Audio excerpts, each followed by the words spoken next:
அனைவருக்கும் வணக்கம்.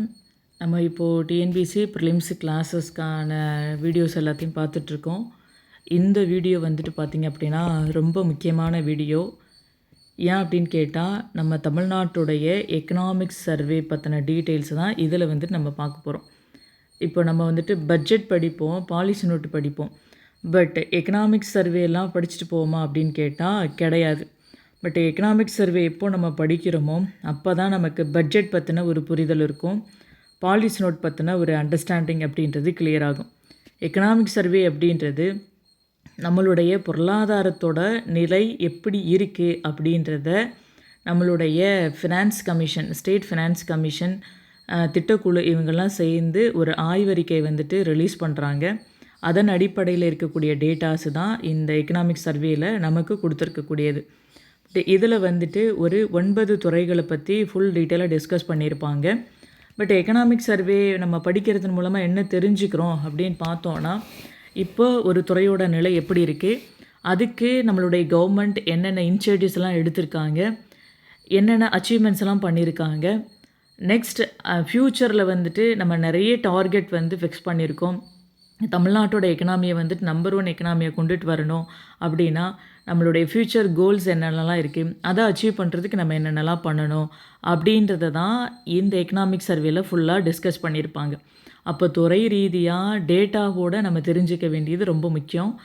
இது வந்து பார்த்திங்க அப்படின்னா நாட் ஓன்லி ப்ரிலிம்ஸ், மெயின்ஸுக்குமே இதில் இருக்கக்கூடிய கண்டென்ட் வந்துட்டு உங்களுக்கு நிறைய இடங்களில் அடிஷ்னல் கண்டென்ட்டாக கொடுக்கறதுக்கும் உங்களுடைய ஆன்சரை வந்துட்டு என்ரிச்சடாக எழுதுறதுக்கும் இதில் இருக்கக்கூடிய டேட்டாஸ் வந்துட்டு ரொம்ப உதவியாக இருக்கும். ஸோ அதனால் எல்லாருமே இதை வந்துட்டு பார்த்திங்க அப்படின்னா ஸ்கிப் பண்ணாமல் கொஞ்சம் நல்லாவே படித்து வச்சுக்கோங்க. நிறைய இடங்களில் இது உங்களுக்கு யூஸ்ஃபுல்லாக இருக்கும். ஆஃப்டர் நீங்கள் ப்ரிலிம்ஸ் முடித்ததுக்கு அப்புறம் இந்த வீடியோ எடுத்து பாருங்கள், எவ்வளோ கொஷின்ஸ் வந்துட்டு இதிலேருந்து வந்திருக்கு அப்படின்றது அப்புறம் தான் உங்களுக்கு வந்துட்டு ரியலைஸ் பண்ண முடியும். ஓகே, இப்போதைக்கு நம்ம உள்ளே போயிடலாம். இப்போது தமிழ்நாட்டோட எக்கனாமியோட ஸ்டேட்டஸ் எப்படி இருக்குது அப்படின்னு பார்த்தோன்னா, இதில் வந்துட்டு மொத்த உள்நாட்டு உற்பத்தி, அதாவது ஸ்டேட் ஜிடிபி வந்துட்டு 31.32 லட்சம் கோடியாக இருக்குது. உண்மையான வளர்ச்சி விகிதம் எவ்வளோ அப்படின்னு பார்த்தீங்கன்னா 7.8. பெர் கேபிட்டா இன்கம் அப்படின்றது 2,40,000க்கு மேலே இருக்குதுன்னு சொல்லியிருக்காங்க. இன்ஃப்ளேஷன் எவ்வளோ இருக்குது அப்படின்னா 4% அப்படின்னு சொல்லியிருக்காங்க. சரிங்களா, இது எல்லாமே எக்கனாமிக் சர்வே ரிலீஸ் பண்ணும்போது வெளியிடப்பட்ட டேட்டா. சரிங்களா, இப்போ பட்ஜெட் சமயத்தில் வந்து பார்த்திங்க அப்படின்னா இதோட டேட்டா அப்படின்றது வேரி ஆகிருக்கு. பட் இப்போதைக்கு ஜூலையில் இல்லாட்டி ஆகஸ்ட்டில் அப்படின்னு கேட்டால் நீங்கள் பட்ஜெட் சொல்லும்போது என்ன டேட்டா சொன்னாங்களோ அதை சொல்லணும். அதில் வந்து பார்த்திங்க அப்படின்னா தனிநபர் வருமானம் அப்படின்றது வந்துட்டு அதிகரிச்சிருக்கு. பட் எக்கனாமிக் சர்வே ரிலீஸ் பண்ணும்போது இது வந்து 2025-26க்கானது. அந்த சமயத்தில் இன்ஃப்ளேஷன் எவ்வளோ அப்படின்னா 4.0, பெர் கேபிட்டா இன்கம் எவ்வளோ அப்படின்னா 2,40,000 அப்படின்றத நம்ம தெரிஞ்சுக்கிறோம். இதே இது 2026-27க்கு அப்படின்னு கேட்டாங்க அப்படின்னா பட்ஜெட்டில் இந்த டேட்டா இருக்கும். உண்மையான வளர்ச்சி எவ்வளோ, பெயரளவிலான வளர்ச்சி எவ்வளோ, இன்ஃப்ளேஷன் எவ்வளோ, பெர் கேபிட்டா இன்கம் எவ்வளோ அப்படின்றது இருக்கும். அதில் இருக்கக்கூடிய டேட்டா வந்து நம்ம எழுதணும். சரிங்களா, இப்போது இதில் வந்துட்டு துறை ரீதியான பங்களிப்பு அப்படிங்கும்போது நம்ம வந்துட்டு அதிகமானதுலேருந்து கம்மியானது அப்படின்றத சொல்லியிருக்கோம். சேவைத்துறையில் வந்துட்டு 52%, அதாவது IT, finance, trade, transport, communications, tourism, இது எல்லாத்தையும் வந்துட்டு நம்ம சேவைத்துறை அப்படின்னு சொல்லுவோம். அதில் வந்துட்டு 52% வளர்ச்சி இருக்குது. அடுத்து தொழில்துறை அப்படிங்கும்போது 33% இருக்குது. உற்பத்தி, கட்டுமானம், மின்சாரம் இதெல்லாம் சேர்ந்தது தொழில்துறை. நெக்ஸ்ட்டு வந்து பார்த்தோம் அப்படின்னா விவசாயம் மற்றும் அதோடு இருக்கக்கூடிய கால்நடை, மீன்பிடி, வனத்துறை இதெல்லாம் இருக்கு இல்லையா, இதெல்லாம் சேர்த்து 15% வளர்ச்சி அப்படின்றது இருக்குது. அப்போ துறை ரீதியான பங்களிப்பு அப்படிங்கும்போது சேவைத்துறை, தொழில்துறை, விவசாயம் இதெல்லாம் எவ்வளோ பர்சன்டேஜ் இருக்குது அப்படின்றத நம்ம தெரிஞ்சுக்கிறோம். அடுத்து வந்துட்டு முக்கியமான பொருளாதார பேராமீட்டர்ஸ் என்னென்னலாம் இருக்குது அப்படின்னு பார்த்தீங்கன்னா, முதலீட்டு விருத்தி எவ்வளோனா 7.45 லட்சம் கோடி இருக்குது. சேமிப்பு விகிதம் வந்துட்டு 22.5% இருக்குது. ஏற்றுமதியோட மதிப்பு வந்துட்டு 3.89 லட்சம் கோடியாக இருக்குது. அதே போல் எஃப்டிஐ வந்து பார்த்திங்க அப்படின்னா 1.15 லட்சம் கோடியாக இருக்குது. அதே போல் கடன் வைப்பு விகிதம் எவ்வளோ அப்படின்னு பார்த்தீங்கன்னா 78.5% இருக்குது. ஃபிசிக்கல் டெஃபிசிட் எவ்வளோ இருக்குது அப்படின்னு பார்த்தீங்கன்னா நம்மளுடைய ஸ்டேட் ஜிடிபியில் 2.6%. சரிங்களா, இதெல்லாம் நீங்கள் தெரிஞ்சுக்கிட்டீங்க அப்படின்னா தான் எக்கனாமி படிக்கும்போது எஃப்டிஐனா என்ன, ஃபிசிக்கல் டெஃபிசிட்னா என்ன, நிதி ஒழுங்கு நிலைன்னு சொல்கிறோம் இல்லையா, அப்படின்னா என்ன அப்படின்றதெல்லாம் நீங்கள் அங்கே போயிட்டு டீட்டெயிலாக வந்துட்டு என்னென்னு தெரிஞ்சுக்கிட்டீங்க அப்படின்னா இதை ஏன் நம்ம படிக்கிறோம் அப்படின்ற இம்பார்ட்டன்ஸ் வந்துட்டு உங்களுக்கு புரியும். சரிங்களா?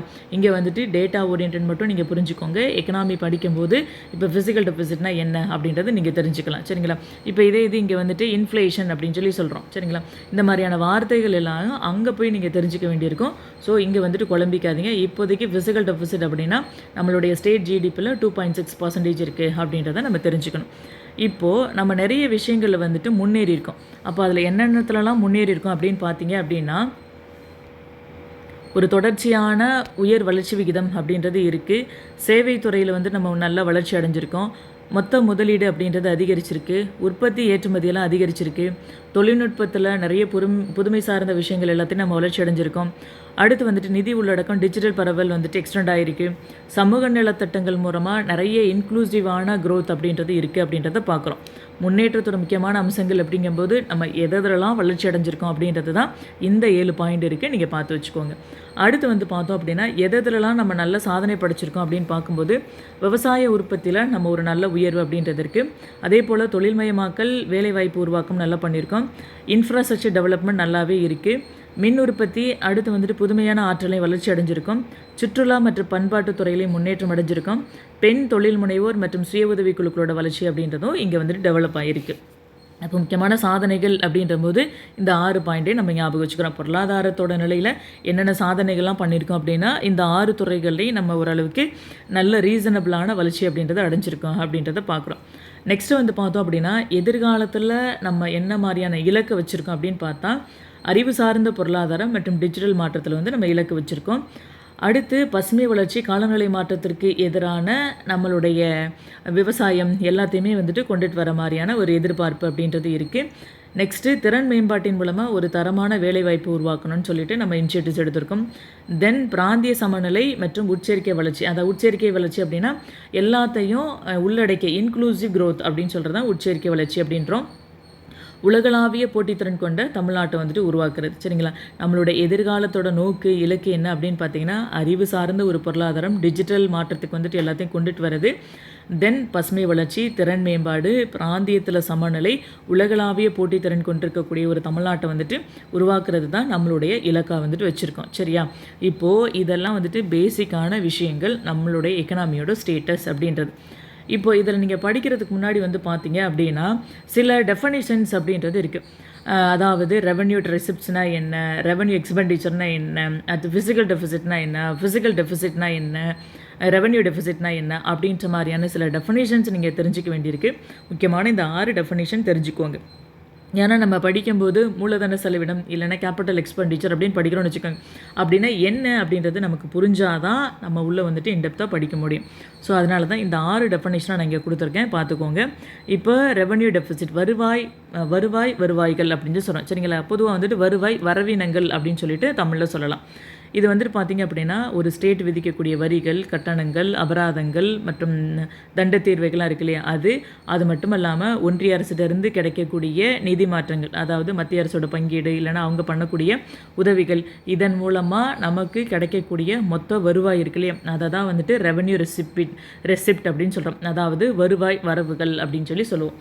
இது வருவாய் செலவுகள் அப்படின்னு பார்த்தோன்னா, அதாவது ரெவன்யூ எக்ஸ்பெண்டிச்சர் அப்படின்னு பார்த்தோன்னா நம்ம கொடுக்கக்கூடிய ஊதியங்கள், அப்புறம் ஓய்வூதியம், பிற சேலரிஸ் எல்லாம் இருக்கு இல்லையா, அந்த அடுத்து பராமரிப்பு செலவுகள், அப்புறம் நமக்கு ஏற்கனவே இருக்கக்கூடிய கடன்களுக்கான வட்டி, அப்புறம் நிதி தொகைகள், மானியங்கள், இதன் மூலமாக நமக்கு ஆகக்கூடிய செலவுகள்லாம் இருக்குது இல்லையா, இது எல்லாத்தையும் சேர்த்து தான் ரெவன்யூ எக்ஸ்பெண்டிச்சர் அப்படின்னு சொல்கிறோம். தமிழில் கொஞ்சம் வந்து பார்த்திங்க அப்படின்னா உங்களுக்கு எழுத்து வந்துட்டு சரியாக இருக்காது, நீங்கள் இங்கிலீஷில் கூட படித்து வச்சுக்கோங்க. தென் கேபிட்டல் எக்ஸ்பெண்டிச்சர், அதாவது மூலதன செலவினங்கள் அப்படின்றது என்ன அப்படின்னு பார்த்தீங்கன்னா நம்மளுடைய தேவைக்காக, நம்மளுடைய வளர்ச்சிக்காக நம்ம இன்வெஸ்ட் பண்ணக்கூடிய அமௌண்ட் இருக்கு இல்லையா, அதை தான் வந்துட்டு மூலதன செலவினங்கள் அப்படின்னு சொல்கிறோம். சாலைகள், பாலங்கள், பாசன திட்டங்கள், பள்ளி, மருத்துவமனைகள் கட்டுறது, இந்த மாதிரியான ப்ராப்பர்ட்டி உருவாக்கம்லாம் இருக்கு இல்லையா, அதே போல் வந்து பார்த்திங்க அப்படின்னா பொதுத்துறை நிறுவனங்களில் முதலீடு செய்கிறதுக்காண்டி நம்ம செய்யக்கூடிய செலவினங்கள்லாம் இருக்கு இல்லையா, இது எல்லாமே வந்துட்டு கேபிட்டல் எக்ஸ்பெண்டிச்சர் அப்படின்றதுல வந்துடும். இதையும் நீங்கள் தெரிஞ்சுக்கணும். பொதுத்துறை நிறுவனங்களில் முதலீடு செய்வதற்கு ஏற்படக்கூடிய செலவினங்களும் கேபிட்டல் எக்ஸ்பெண்டிச்சரில் தான் வரும் அப்படின்னு சொல்லிட்டு தெரிஞ்சுக்கணும். சரியா? அடுத்து வந்து பார்த்தோம் அப்படின்னா லோன்ஸ் அண்ட் அட்வான்சஸ், கடன்கள் மற்றும் முன்பணங்கள் அப்படின்றது. மாநில அரசு வந்துட்டு மாநில பொதுத்துறை நிறுவனங்கள், கூட்டுறவு சங்கங்கள் மற்றும் பிற நிறுவனங்களுக்கு வழங்கக்கூடிய கடன்கள் மற்றும் முன்பலன்கள் எல்லாத்தையும் குறிக்கக்கூடியது தான் இந்த கடன்கள் மற்றும் பணங்கள் அப்படின்றது. லோன்ஸ் அண்ட் அட்வான்சஸ் அப்படின்றது எதுக்கெல்லாம் கவர்மெண்ட் வந்துட்டு ஃபண்ட் வந்துட்டு கொடுக்குதோ அது எல்லாத்தையும் லோன்ஸ் அண்ட் அட்வான்சஸ் அப்படின்னு சொல்கிறோம். சரிங்களா? இதில் இருந்து வந்து பார்த்திங்க அப்படின்னா இந்த நிறுவனங்கள்கிட்ட இருந்து மறுபடியும் ரிட்டர்ன் வாங்குது இல்லையா, அதை தான் வந்துட்டு கடன் பெறுதல் அப்படின்னு சொல்லி சொல்கிறோம். அதாவது அட்வான்சஸ் அப்படின்றோம். கவர்மெண்ட்டே என்ன பண்ணுது அப்படின்னா பொதுத்துறை நிறுவனங்கள் அப்புறம் கூட்டுறவு சங்கங்கள் பிற நிறுவனங்கள் எல்லாத்துக்கும் நிறைய லோன் வந்துட்டு கொடுக்குறாங்க, முன்பணமாக கொடுப்பாங்க. சரிங்களா? அப்புறம் இவங்க வந்துட்டு வாங்கினதுக்கப்புறம் இதை ரீபேமெண்ட் பண்ணுவாங்க இல்லையா, அதுதான் வந்துட்டு அட்வான்சஸ் அப்படின்னு சொல்கிறோம். சரிங்களா? ஸோ என்ன சரி, கடன்கள் மற்றும் முன்பணங்கள் அப்படின்னா என்னென்ன அப்படின்றது தெரியணும். சரிங்களா? அடுத்து வந்து பார்த்தோம் அப்படின்னா revenue surplus or revenue deficit அப்படின்றது. இப்போ ரெவென்யூ சர்ப்ளஸ் அப்படின்னு என்னென்னா வருவாயோட வரவு வருவாய் செலவை விட அதிகமாக இருந்துச்சு அப்படின்னா அதை வந்துட்டு சர்ப்ளஸ் அப்படின்றோம். இது வருவாயோட செலவு வந்துட்டு வருவாயோட வரவை விட அதிகமாக இருந்துச்சு அப்படின்னா அதை வந்துட்டு டெஃபிசிட் அப்படின்னு சொல்லுவோம். சரிங்களா? செலவு அதிகமாக இருந்துச்சு அப்படின்னா டெஃபிசிட், வருமானம் அதிகமாக இருந்துச்சு அப்படின்னா சர்ப்ளஸ். சரிங்களா?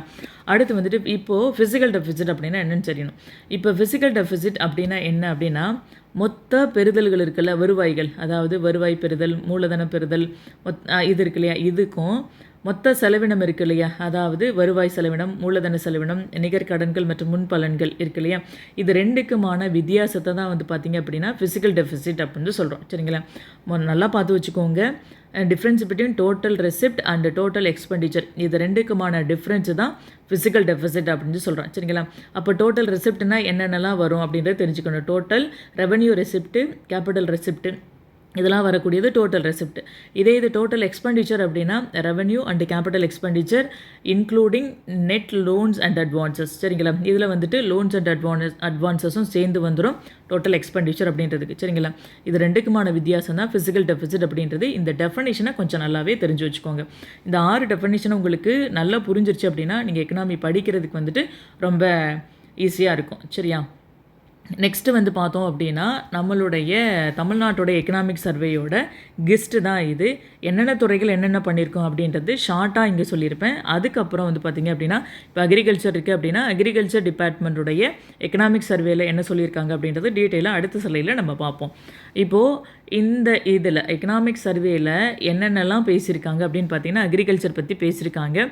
அக்ரிகல்ச்சரில் வந்துட்டு வேளாண்மையோட வளர்ச்சி வந்துட்டு நல்லாவே இருக்குது. உற்பத்தி வந்துட்டு அதிகரிச்சிருக்கு. நெல், கோதுமை, கரும்பு, பருப்பு, எண்ணெய் வித்துக்கள் இதில் எல்லாத்துலேயும் உற்பத்தி வந்துட்டு நல்லா அதிகரிச்சிருக்கு. நீர்ப்பாசன வசதிகளை வந்துட்டு விரிவாக்கம் பண்ணியிருக்கோம். அதே போல் வந்து பார்த்திங்கன்னா இயற்கை வேளாண்மைக்கும் மதிப்பு கூட்டலுக்கும் நம்ம நிறைய ஊக்கமளிச்சிருக்கோம். விவசாயிகளோட வருமானம் வந்துட்டு நல்லாவே இன்க்ரீஸ் ஆகிருக்கு அப்படின்னு சொல்லிட்டு இன் ஜென்ரலாக சொல்கிறோம். சரிங்களா?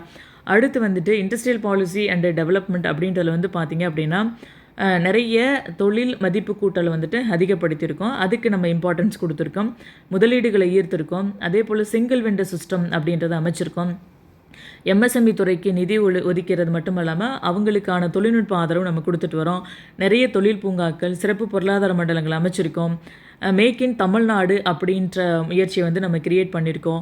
நிறைய வேலைவாய்ப்பு உருவாக்கம், ஏற்றுமதிக்கு வந்துட்டு நிறைய ஊக்கம் அளிச்சிருக்கோம் அப்படின்னு சொல்லி சொல்கிறோம். சரிங்களா? இண்டஸ்ட்ரியல் பாலிசி அண்ட் டெவலப்மெண்ட்டுக்காக நம்ம இதெல்லாம் பண்ணியிருக்கோம் அப்படின்றது தெரிஞ்சுக்கிறோம். நெக்ஸ்ட்டு வந்து பார்த்தோம் அப்படின்னா ப்ரைஸஸ் அண்ட் ஃபுட் மேனேஜ்மெண்ட் அப்படின்றதுக்கு கீழே ஒரு விலை வந்துட்டு நிலைத்தன்மையாக இருக்கணும் அப்படின்றது வந்து நம்ம குறிக்கோளாக ஃபிக்ஸ் பண்ணியிருக்கோம். அப்போது ஒரு ஊரில் வந்துட்டு ஒரு பொருளோட விலை இருக்குது அப்படின்னா அவ்வளோ வருது தமிழ்நாடு வந்துட்டு அதோட ஸ்டெபிலிட்டி வந்துட்டு கரெக்டாக இருக்கணும். விலை வந்துட்டு இப்போ தக்காளி இங்கே 50 ரூபா அப்படின்னா தமிழ்நாட்டில் இருக்கக்கூடிய எல்லா சிட்டிலையுமே 50 ரூபா விற்கிற மாதிரி ஒரு ஸ்டேட்டஸ் வந்துட்டு கொண்டுட்டு வந்திருக்கோம். அதே போல் வந்து பார்த்திங்க அப்படின்னா அத்தியாவசிய பொருட்கள் எல்லாமே மக்களுக்கு வந்துட்டு ஒரு மலிவு விலையில் கிடைக்கணும் அப்படின்ட்டு நிறைய நடவடிக்கை எடுத்திருக்கோம். பிடிஎஸ் வந்துட்டு ரொம்ப ஸ்ட்ரென்தன் பண்ணியிருக்கோம். அடுத்து களஞ்சியம், குளிர்சாதன சங்கிலி, போக்குவரத்து இதெல்லாத்தையும் நம்ம மேம்படுத்தியிருக்கோம் அப்படின்றது, அதாவது ஸ்டோரேஜ் கெப்பாசிட்டி இந்த மாதிரியான விஷயங்கள் எல்லாத்தையும் நம்ம எக்ஸ்டெண்ட் பண்ணியிருக்கோம். தென் உணவு பாதுகாப்புக்கும் ஊட்டச்சத்துக்கும் வந்துட்டு நம்ம இம்பார்ட்டன்ஸ் கொடுக்குறோம் அப்படின்றத பார்க்குறோம்.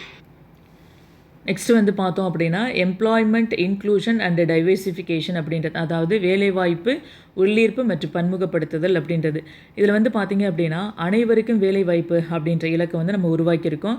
அதே போல் ஸ்கில் தமிழ்நாடு, அதாவது திறன் மேம்பாட்டு பயிற்சி அப்படின்றத வந்துட்டு விரிவாக்கம் பண்ணியிருக்கோம். பெண்கள், இளைஞர்கள், மாற்றுத்திறனாளிகள் எல்லாத்துக்கும் நிறைய திறன் மேம்பாட்டுக்கான சிறப்பு திட்டங்களை கொண்டுட்டு வந்திருக்கோம். சேவைத்துறை, உற்பத்தித்துறை, டிஜிட்டல் துறையிலலாம் நிறைய வாய்ப்புகள் அதிகரிச்சிருக்கு. இதன் மூலமாக தொழில் முனைவோரோட வளர்ச்சிக்கு வந்து நிறைய ஊக்கமளிச்சிருக்கோம் அப்படின்றது பார்க்குறோம். இப்போ இங்கே நம்ம எக்கனாமிக் சர்வே படிச்சிருக்கிறனால தான் வந்து பார்த்திங்க அப்படின்னா நம்ம பாலிசி நோட்டு படிக்கும்போது பெண்கள், இளைஞர்கள், மாற்றுத்திறனாளிகளோட வேலைவாய்ப்புக்காக இல்லைன்னா திறன் மேம்பாட்டுக்காக என்னென்ன சிறப்பு திட்டங்கள்லாம் கொண்டு வந்திருக்காங்க அப்படின்றது நமக்கு தெரிய வரும்.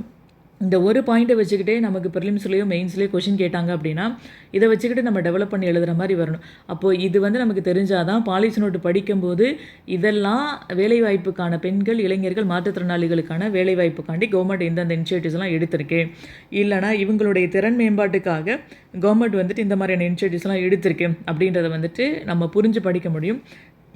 கரண்ட் அஃபேர்ஸ் படிக்கும்போதும் நமக்கு வந்துட்டு இதெல்லாம் இங்கேருந்து தான் கேட்குறாங்க, இல்லைனா இந்த விஷயத்துக்காக தான் அப்படின்றத நம்மளால் அண்டர்ஸ்டாண்ட் பண்ணிக்க முடியும். ஸோ அதனால் நம்ம எதை பார்த்தாலும் கண்டென்ட்டாக பார்க்குறதுக்கு நம்மளோட மைண்ட் செட் போகணும் அப்படின்னா நம்ம இந்த மாதிரி பேசிக்கான விஷயங்கள் வந்து தெரிஞ்சிக்க வேண்டியிருக்கு. நெக்ஸ்ட்டு வந்து பார்த்தோம் அப்படின்னா சோசியல் செக்டார். இப்போ சோசியல் செக்டார் அப்படிங்கும்போது என்னென்னலாம் வருது அப்படின்னா கல்வி வருது, பள்ளிகளை மேம்படுத்துகிறோம், உயர்கல்வி விரிவாக்கம் பண்ணியிருக்கோம்.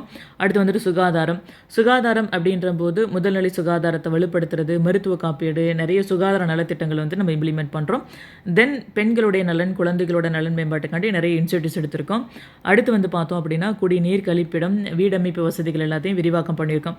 இப்போ குடிநீர், கழிப்பிடம், வீடமைப்பு வசதிகள் விரிவாக்கம் அப்படின்னு பார்க்கும்போது இப்போது இந்த விஷயத்துக்காண்டி தமிழ்நாடு அரசு என்னென்னலாம் ஸ்கீம்ஸ் கொண்டு வந்திருக்காங்க, என்னென்னலாம் இனிஷியேட்டிவ்ஸ் எடுத்திருக்காங்க அப்படின்ற மாதிரி நம்ம பார்த்தோம் அப்படின்னா ஒரு 4-5 சப்ஹெட்டிங் கீழே நமக்கு கண்டென்ட் அப்படின்றது கிரியேட் ஆகிடும். அதோட ஃபேக்டோட டேட்டாவோட நம்ம தெரிஞ்சுக்கிட்டோம் அப்படின்னா நம்ம ப்ரிலிம்ஸும் நல்லா எழுத முடியும், மெயின்ஸும் வந்து நல்லா எழுத முடியும். அடுத்து வந்து பார்த்தோம் அப்படின்னா சமூக பாதுகாப்பு திட்டங்கள் எல்லாத்தையும் வந்துட்டு பலப்படுத்துறது. இப்போ சமூக பாதுகாப்பு திட்டங்கள் அப்படின்றபோது வறுமை ஒழிக்கிறது, வேலைவாய்ப்பு கொடுக்கிறது, கல்வி, சுகாதாரம், இது எல்லாமே சேர்ந்தது தான் சமூக பாதுகாப்பு திட்டங்கள் அப்படின்னு சொல்கிறோம். சரிங்களா? அப்போது சோசியல் செக்டார் அப்படிங்கும்போது கல்வி, சுகாதாரம், பெண்கள் நலன், அடுத்து வந்து பார்த்திங்க அப்படின்னா அடிப்படை வசதிகள், சமூக பாதுகாப்பு திட்டங்கள், இது எல்லாம் சேர்ந்தது தான் சோசியல் செக்டார் அப்படின்றத நம்ம தெரிஞ்சுக்கிறோம். நெக்ஸ்ட் வந்து பார்த்தோம் அப்படின்னா இன்ஃப்ராஸ்ட்ரக்சர் அண்ட் எனர்ஜி. சரிங்களா? இப்போ இதில் வந்துட்டு இன்ஃப்ராஸ்ட்ரக்சர் உள்கட்டமைப்பு அப்படிங்கும்போது சாலை, ரயில், துறைமுகம், விமான நிலையங்கள் எல்லாத்தையும் மேம்படுத்துகிறோம். மெட்ரோ, விரைவு போக்குவரத்து திட்டங்களை வந்துட்டு செயல்படுத்துகிறோம். தொழிற்சாலை மற்றும் நகர்ப்புற உள்கட்டமைப்பு வளர்ச்சிக்கு வந்து நிறைய முக்கியத்துவம் கொடுத்துருக்கோம். மின்சார உற்பத்தி வந்துட்டு அதிகரிச்சிருக்கு. அதாவது புதுப்பிக்கத்தக்க ஆற்றல், சூரிய ஆற்றல், காற்றாலை, உயிராற்றல் இதெல்லாம் இருக்குல்ல, இதெல்லாமே அதிகரிச்சிருக்கு. அதே போல் வந்து பார்த்திங்க அப்படின்னா 24/7 வந்துட்டு நம்ம மின் விநியோகம் கொடுத்துட்ருக்கோம் அப்படின்றது. தென் தண்ணீர் மேலாண்மை, நகர வசதிகள் மேம்பாடு. சரிங்களா? இது எல்லாத்தையுமே வந்து பார்த்திங்க அப்படின்னா உள்கட்டமைப்பு மற்றும் ஆற்றலை வந்துட்டு நம்ம சிறப்பாக செயல்பட்டுருக்கோம் அப்படின்றத பார்க்குறோம். நெக்ஸ்ட்டு வந்துட்டு பார்த்தோம் அப்படின்னா மாடர்ன் சர்வீசஸ் அண்ட் டூரிசமில் என்ன மாதிரியான இனிஷியேட்டிவ்ஸ் எடுத்திருக்கோம் அப்படின்னா ஐடிஇஎஸ், ஃபின்டெக், டிஜிட்டல் எக்கனாமி இதில் எல்லாத்தையும் நம்ம நல்லாவே வளர்ச்சி அடைஞ்சிருக்கோம். நிறைய ஸ்டார்ட் அப்புக்கும் புதுமையான விஷயங்களுக்கும் ஊக்கம் அளிச்சிருக்கோம். உலகத்தர அளவில் வந்து நம்ம சேவை மையங்களை வந்துட்டு உருவாக்கணும் அப்படின்னு சொல்லிட்டு தமிழ்நாடு வந்துட்டு இலக்கு நிர்ணயிச்சிருக்காங்க. அடுத்து வந்துட்டு டூரிசத்தை வந்துட்டு நிறைய எக்ஸ்டெண்ட் பண்ணியிருக்காங்க. அதாவது பாரம்பரியம், மதம், இயற்கை, மருத்துவம் இந்த மாதிரி சார்ந்த டூரிசமை வந்துட்டு டெவலப் பண்ணியிருக்காங்க. அதே போல் கடலோர சுற்றுலா, கிராமிய சுற்றுலா, படகு சுற்றுலா இந்த மாதிரியான விஷயங்கள் எல்லாத்துக்கும் வந்துட்டு கவர்மெண்ட் வந்துட்டு பார்த்திங்க அப்படின்னா நிறைய ஊக்கமளிச்சிட்ருக்காங்க அப்படின்றத நம்ம பார்க்குறோம். சரிங்களா? நெக்ஸ்ட்டு வந்து பார்த்தோம் அப்படின்னா ஈக்காலஜி அண்ட் என்வாயன்மெண்ட் அப்படின்றதுல காலநிலை மாற்றத்துக்கு தகுதிப்படுத்தக்கூடிய நடவடிக்கைகள் என்னென்னோ அந்தந்த இனிஷியேட்டிவ்ஸ்லாம் இது பண்ணுறோம். சரிங்களா? அப்போ காலநிலை மாற்றத்தை வந்துட்டு நம்ம எதிர்கொள்ளணும் அப்படின்னா அதுக்கு தகுந்த மாதிரி நிறைய மரம் நட்டுறது, நம்மளுடைய சூழ்நிலைகள் அந்த மாதிரி மாற்றிக்கிறது, பயிர் வகைகள் பயிரிடுறதை வந்துட்டு மாற்றுறது, இந்த மாதிரியான நடவடிக்கைகள் எல்லாத்தையும் நம்ம இனிஷியேட்டிவ்ஸ் எடுத்திருக்கோம். அதுக்காக தான் வந்து பார்த்தோம் அப்படின்னா பசுமை தமிழ்நாடு இயக்கம் அப்படின்றதே கொண்டு வந்திருக்கோம். மரம் நடுதல், பசுமை பரப்பு வந்துட்டு அதிகரிக்கணும் அப்படிங்கிறதுக்காண்டி. தென் மாசு கட்டுப்பாடு அப்படின்றத கொண்டு வந்திருக்கோம். நிலம், காற்று, மண் இதெல்லாம் பாதுகாத்து மாசுபாட்டை குறைக்கணும் அப்படிங்கிறதுக்காண்டி. தென் கழிவு மேலாண்மை நம்ம வந்துட்டு செயல்படுத்திகிட்டு இருக்கோம். கழிவு மேலாண்மை அப்படிங்கும்போது மறுசுழற்சி, பசுமை ஆற்றலோட திறனை வந்துட்டு நம்ம நல்லா டெவலப் பண்ணி கொண்டுட்டு வரது. அதே போல் புதுப்பிக்கத்தக்க ஆற்றலோட பயன்பாட்டை வந்துட்டு அதிகரிச்சிருக்கோம். நிலையான வளர்ச்சி இலக்குகளில் வந்துட்டு அச்சீவ் பண்ணுறதுல வந்துட்டு தமிழ்நாடு நல்ல முன்னேற்றத்தில் இருக்குது அப்படின்றத பார்க்குறோம். சரிங்களா? அப்போது இந்த ஈக்காலஜி அண்ட் என்விரான்மெண்ட் அப்படிங்கிறதுல நம்ம என்னென்ன இன்சைட்ஸ்லாம் எடுத்திருக்கோம் அப்படிங்கும்போது பார்த்தோம் அப்படின்னா, பாலிசி நோட்டு படிக்கும்போது இன் டீட்டெயிலாக நம்ம படிச்சுக்கணும். இதே இது பட்ஜெட் படிக்கும்போது வந்து பார்த்திங்க அப்படின்னா, இந்த ஒவ்வொரு துறைகள்லையும் புதுசாக இப்போ என்னென்ன இன்சைட்ஸ்லாம் எடுத்திருக்காங்க அப்படின்றதையும் நம்ம தெரிஞ்சுக்கிற மாதிரி இருக்கும். சரிங்களா? இதோடு சேர்த்து வந்து பார்த்திங்க அப்படின்னா, பெண்கள் மற்றும் குழந்தைகள் நலன் அப்படின்றதும் உங்களுக்கு சேர்ந்து வரும் எக்கனாமிக் சர்வே அப்படின்றதுல. இந்த ஒவ்வொரு இப்போ வேளாண்மை, இண்டஸ்ட்ரீஸ், ப்ரைஸஸ், அப்புறம் வந்துட்டு எம்ப்ளாய்மெண்ட் இப்படின்றது இருக்குது இல்லையா? இது மொத்தமாக உங்களுக்கு தனித்தனியாக கீழே ஸ்லைடு இருக்குது. இது எல்லாத்தையுமே வந்துட்டு பார்த்திங்க அப்படின்னா நான் உங்களுக்கு எக்ஸ்பிளைன் பண்ணுறேன். சரியா? இப்போது இதில் வந்துட்டு முக்கியமான கண்டென்ட் அப்படிங்கும்போது நம்ம ஸ்டேட்டோடைய ஜிடிபி வளர்ச்சி 8% மேலே இருக்குது. அடுத்து மூலதன முதலீடு வந்துட்டு 10% மேலே இருக்குது. மொத்த வருவாய் வந்துட்டு 2.5 லட்சம் கோடி. ஆனால் செலவு வந்துட்டு 2.68 லட்சம் கோடி இருக்குது. மக்கள் நல செலவினம் அப்படின்றது தொடர்ந்து அதிகரிச்சுட்டு வருது. வறுமையோட விகிதம் அப்படின்றது குறைஞ்சிக்கிட்டே வருது அப்படின்றது பார்க்குறோம். 2030க்குள்ளே நம்மளுடைய இலக்குகள் என்ன அப்படின்னு பார்த்தோம் அப்படின்னா, $1 ட்ரில்லியன் பொருளாதாரமாக நம்ம வந்துட்டு அச்சீவ் பண்ணணும். அதே போல் அதிக வருமானம் இருக்கக்கூடிய மாநிலமாக உருவாகணும். அதில் தரமான கல்வி, சுகாதாரம், வேலைவாய்ப்பு இது எல்லாமே எல்லாத்துக்கும் கிடைக்கிற மாதிரியான ஒரு சூழ்நிலையை உருவாக்கணும். நெக்ஸ்ட்டு நிலையான பசுமை, அதே போல் உள்ளடக்க வளர்ச்சி வந்துட்டு கொண்டுட்டு வரணும். ஒரு உலக தரத்திலான வாழ்க்கை தரத்தை வந்துட்டு உறுதி செய்யணும் அப்படின்றது தான் நம்மளுடைய இலக்குகள் அப்படின்றத நம்ம ஃபிக்ஸ் பண்ணியிருக்கோம். இந்த 5 பாயிண்ட்டையும் ஞாபகம் வச்சுக்கோங்க. அதே போல் வந்து பார்த்திங்க அப்படின்னா, முக்கியமான கொள்கைகள் என்ன அப்படின்னு பார்த்தீங்கன்னா, ஒரு உள்ளடக்கம் மற்றும் உள்ளடக்கிய மற்றும் சமத்துவமாக இருக்கணும். எல்லாத்தையும் உள்ளடக்கிய சமத்துவத்தை வந்து கொண்டுட்டு வரணும். தொழில்நுட்பம் மற்றும் புதுமை இருக்கணும். பசுமை மற்றும் நிலையான வளர்ச்சி இருக்கணும். அடுத்து வந்துட்டு ஒரு நல்ல ஆட்சியும் வெளிப்படைத்தன்மை இருக்கக்கூடியதாக இருக்கணும். மனித வளத்தோட மேம்பாடு இருக்கணும் அப்படின்றது தான் நம்மளுடைய முக்கியமான கொள்கையை எடுத்துக்கிட்டு நம்ம செயல்படுற மாதிரி இருக்குது. சரிங்களா? இதெல்லாம் உங்களுக்கு பேசிக்கான கண்டென்ட் தான். இதை ஒரு தடவை நீங்கள் பார்த்துக்கிட்டீங்க அப்படின்னா அடுத்தடுத்து என்ன படிக்கணும் அப்படின்றது உங்களுக்கு புரியும். இதோட கண்டினியூவஸ் வீடியோவாக வந்து பார்த்திங்க அப்படின்னா, அடுத்து இந்த 8 துறைகள் இருக்கு இல்லையா, இதோட டீட்டெயில் வீடியோ அடுத்த வீடியோவில் தரேன், பார்த்துக்கோங்க. தேவைப்படுறவங்க பயன்படுத்திக்கோங்க. தேங்க்யூ. All the best. நல்லா படிங்க.